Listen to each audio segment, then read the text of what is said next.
नमस्कार दोस्तों, जय हिंद, वंदे मातरम। आप सभी का स्वागत अभिनंदन है टीटी फैमिली शिक्षकों के परिवार जायसवाल कोचिंग सेंटर पर, पावर्ड बाय शिक्षा ही प्रकाश है। दोस्तों, आज की क्लास में हम बात करेंगे, आपके पेडागोजी की क्लास की बात करेंगे।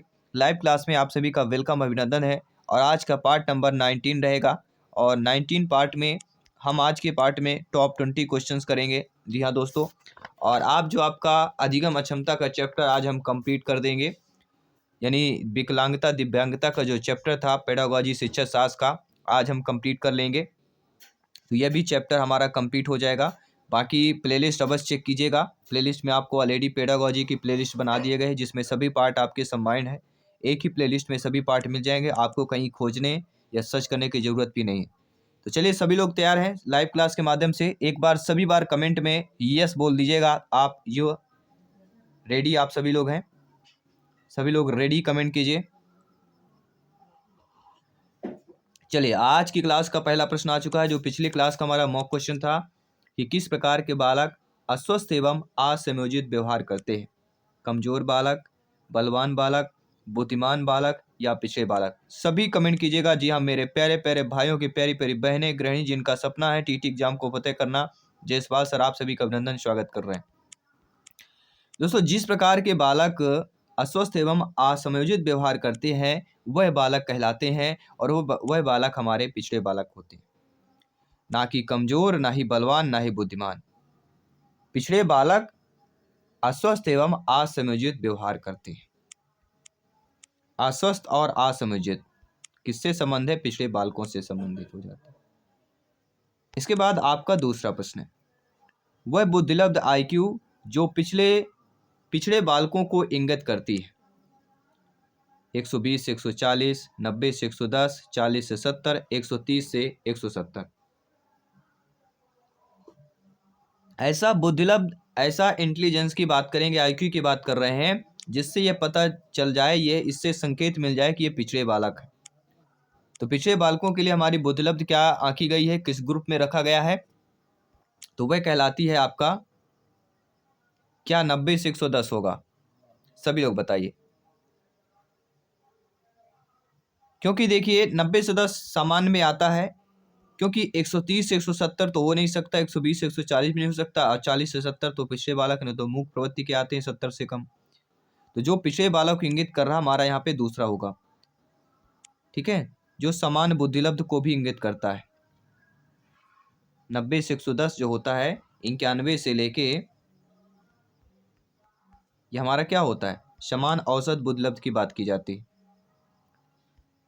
अगला प्रश्न है, शैक्षिक उपलब्धि का स्तर पिछड़े बालकों में जन्मजात योग्यता की तुलना में क्या होता है? न्यूनतम होता है, अधिकतम होता है, साधारण होता है या 10% होता है?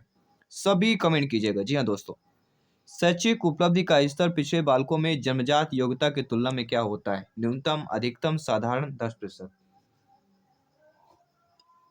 तो राइट ऑप्शन आ चुका है। जी हाँ, खचाखच यहाँ पे कमेंट आ रहे हैं। हम बात करेंगे न्यूनतम की। जी हाँ, शैक्षिक उपलब्धि का स्तर पिछड़े बालकों में जन्मजात योग्यता की तुलना में क्या होता है? न्यूनतम होता है। न्यूनतम यानी कम। अगला प्रश्न है, अपनी कमी को लेकर पिछड़े बालकों में कैसी भावना देखी गई? निराशापूर्ण, उत्साहपूर्ण, मनोरंजनपूर्ण या इनमें से कोई नहीं। 4 ऑप्शन है, 4 ऑप्शन को एक ऑप्शन करेक्ट कीजिएगा और अपने स्कोर को बेटर कीजिएगा। जी हाँ, 1 अंक पक्का कीजिएगा। प्रत्येक प्रश्न आपका 1 अंक पक्का करता है। तो अपनी कमी को लेकर पिछड़े बालकों में कैसी भावना जो है देखी गई है? तो वह आपकी निराशापूर्ण देखी गई। क्योंकि निराशापूर्ण क्योंकि नेगेटिव हो जाता है, और कमी भी एक नेगेटिव है, तो नेगेटिव को नेगेटिव ओर ही खींचती है। नेगेटिविटी की ओर ही जाती है। अगर हमारे मन में एक चीज़ नेगेटिव थॉट्स आते हैं तो और भी आते चले जाते हैं, ऐड होते चले जाते हैं।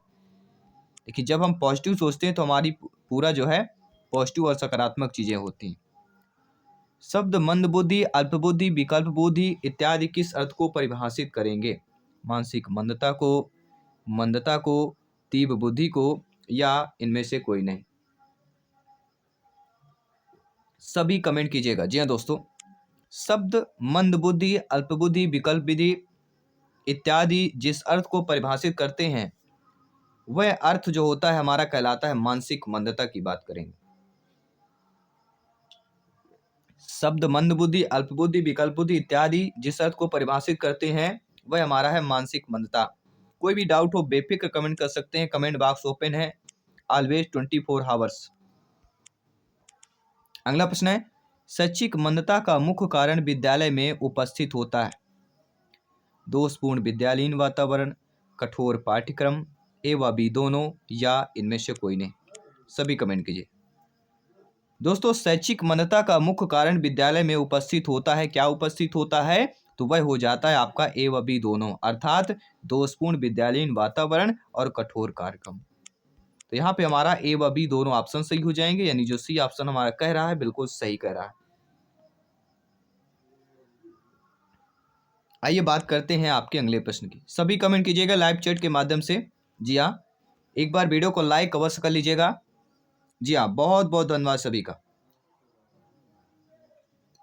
दोस्तों, विशिष्ट बालकों के लिए शिक्षण व्यवस्था होनी चाहिए।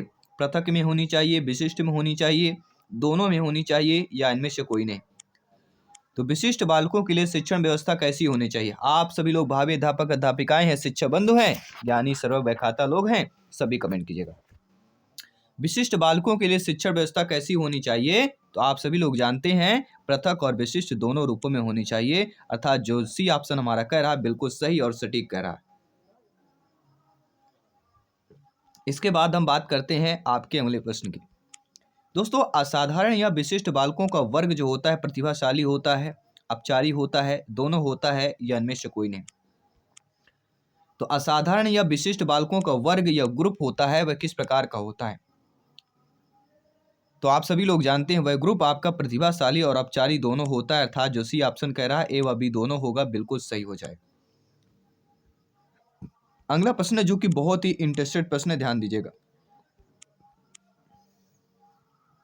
मंदबुद्धि बालक का बुद्धिलब्ध स्तर होता है जड़बुद्ध 0 से 25, मूढ़ 25 से 50, मूर्ख 50 से 75, या उपर्युक्त सभी की बात करेंगे। तो मंदबुद्धि बालक का बुद्धिलब्ध स्तर कितना होता है? सभी बताइएगा। जी हाँ, जी हाँ, कमेंट आ चुका है, फीडबैक आ चुका है, आंसर बिल्कुल सेलेक्ट हो चुका है। मंदबुद्धि बालक का स्तर आपका देखिए जड़बुद्ध भी हो सकता है, मूढ़ भी हो सकता है, मूर्ख भी हो सकता है, क्योंकि मंदबुद्धि है।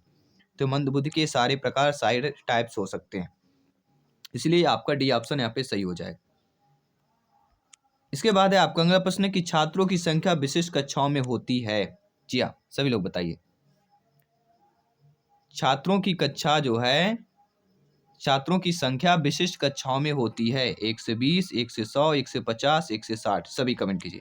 जी हाँ, ये बहुत इंपॉर्टेंट प्रश्न है, संभावित प्रश्न है, ध्यान दीजिएगा।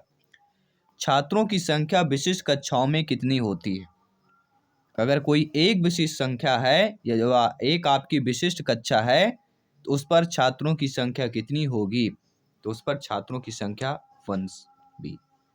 1 से 20।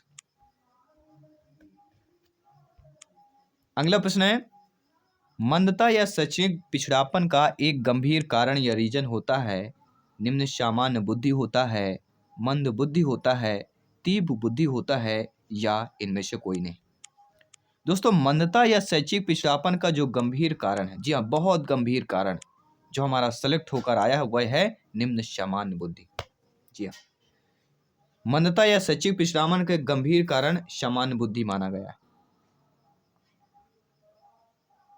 अगला प्रश्न है, दिव्यांग विद्यार्थियों के समुचित विकास के लिए क्या करना चाहिए? जी हाँ, बच्चा कैसा है, बालक बालिका कैसा है, विद्यार्थी दिव्यांग है और उसके किस प्रकार के समुचित विकास के लिए आप क्या करेंगे? उन्हें विशेषज्ञों द्वारा शिक्षा प्रदान करनी चाहिए, उन्हें समान विद्यार्थियों से अलग शिक्षा देनी चाहिए, उन्हें समान विद्यार्थियों के साथ ही विशेष ध्यान देते हुए शिक्षा प्रदान करनी चाहिए, या उनके माता पिता को विशेष रूप से प्रशिक्षित करना चाहिए जिससे उनका सही ढंग से लालन पालन कर सके। तो दिव्यांग विकलांग विद्यार्थियों के समुचित विकास के लिए जो उपयुक्त हमारा हो जाता है कि उन्हें समान विद्यार्थियों के साथ ही विशेष ध्यान देते हुए शिक्षा प्रदान करनी चाहिए। C option is the right answer, correct answer हो जाता है।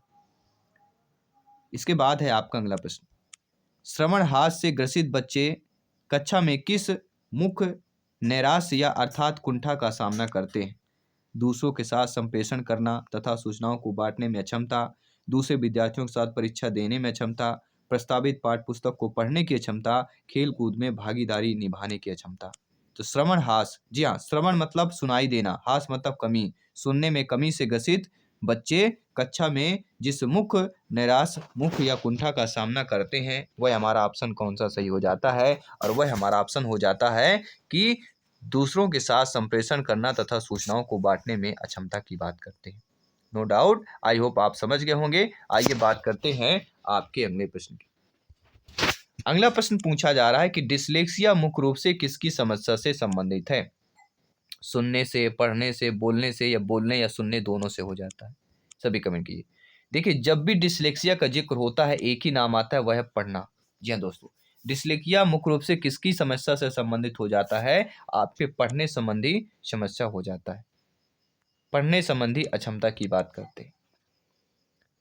अगला प्रश्न है, शिक्षा शास्त्र का वह प्रकार जिसमें विशिष्ट शिक्षा की आवश्यकता होती है, विशेष लोगों को दी जाती है, विकलांग व्यक्तियों को दी जाती है, बुद्धिमान व्यक्तियों को दी जाती है, या स्थानीय मुखिया द्वारा स्थापित होती है? सभी कमेंट कीजिए।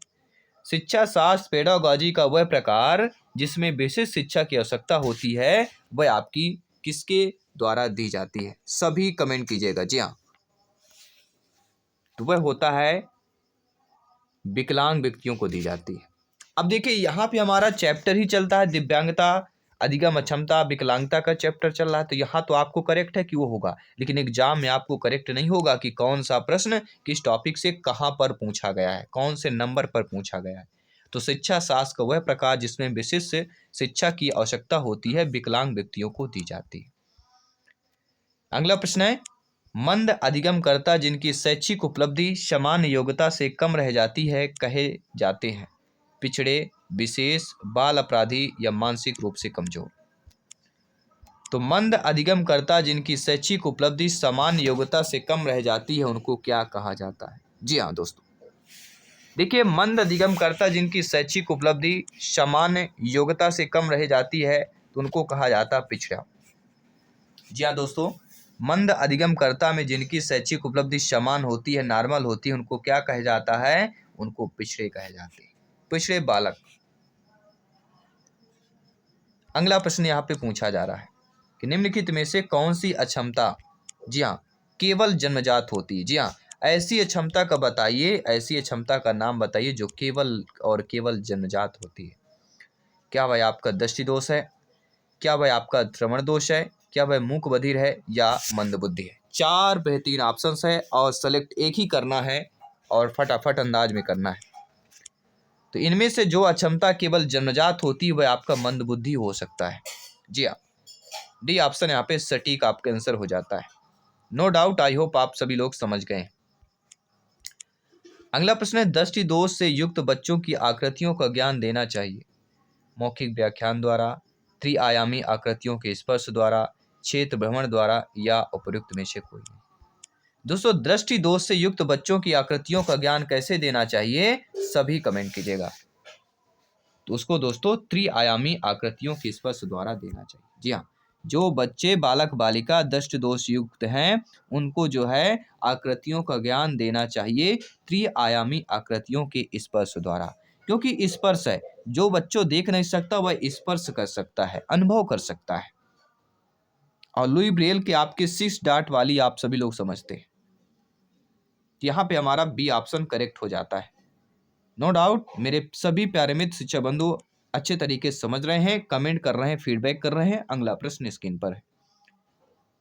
दोस्तों, कम गति से सीखने वाले बच्चों की मुख्य विशेषता क्या होनी चाहिए? जी हाँ, आप सभी लोग शिक्षक हैं, जब आपकी नियुक्ति होगी आप लोग बच्चों को पढ़ाने जाएंगे, ये नॉलेज बहुत जरूरी है, और यही पेडागॉजी शिक्षा शास्त्र होता है कि आप बच्चों को कैसे पढ़ा सकते हैं, कमजोर बच्चों को कैसे पढ़ा सकते हैं, आप बच्चों को बेहतरीन तरीके से अच्छे से कैसे समझा सकते हैं। तो कम गति से अगर कोई बच्चा कम गति से सीख रहा है, धीमी गति से सीख रहा है, तो उस बच्चे को मुख्य विशेषता क्या होती है? उनमें किसी न किसी प्रकार की क्षमता होती है जो उनके ज्ञानार्जन या शैक्षिक उपलब्धि को प्रभावित करती है। उन्हें केवल गणित में कठिनाई होती है, उन्हें केवल अंग्रेजी में कठिनाई होती है, या उपयुक्त में से कोई नहीं? तो कम गति से सीखने वाले बच्चों की मुख्य विशेषता क्या होनी चाहिए? सभी कमेंट करके बताइए। वह विशेषता होनी चाहिए कि उनमें किसी न किसी प्रकार की क्षमता होती है जो उनके ज्ञानार्जन व शैक्षिक उपलब्धि को प्रभावित करती है। तो अकॉर्डिंग टू क्वेश्चन हमारा पहला ऑप्शन सही हो जाए। इसके बाद है आपका अगला प्रश्न। निम्नलिखित में से कौन सी इकाई का उपयोग सुनने की क्षमता की जांच हेतु किया जाता है? डेसीमीटर, डेसिबल, डेसीपाइन या डेसी बिंदु की बात करें तो निम्नलिखित में से कौन सी इकाई, कौन सी यूनिट का उपयोग सुनने की क्षमता की जांच हेतु किया जाता है? सभी लोगों को कमेंट करके बताना है। और ये आप सभी के लिए मॉक क्वेश्चन के रूप में बहुत ही सिंपल साधारण सा प्रश्न दिया जा रहा है कि इनमें से जो इकाई, यूनिट उपयोग सुनने की क्षमता के जांच हेतु किया जाता है, ये आपको कमेंट करके बताना है। साथ ही साथ टॉप 20 में आपने कितने स्कोर प्राप्त किया, ये भी आपको कमेंट करके बताना है। और कल हम नया चैप्टर आपकी शुरुआत करेंगे पेडागोजी की 7 PM में लाइव क्लास के माध्यम से। सभी मित्रों को जय हिंद, वंदे मातरम, धन्यवाद सभी का।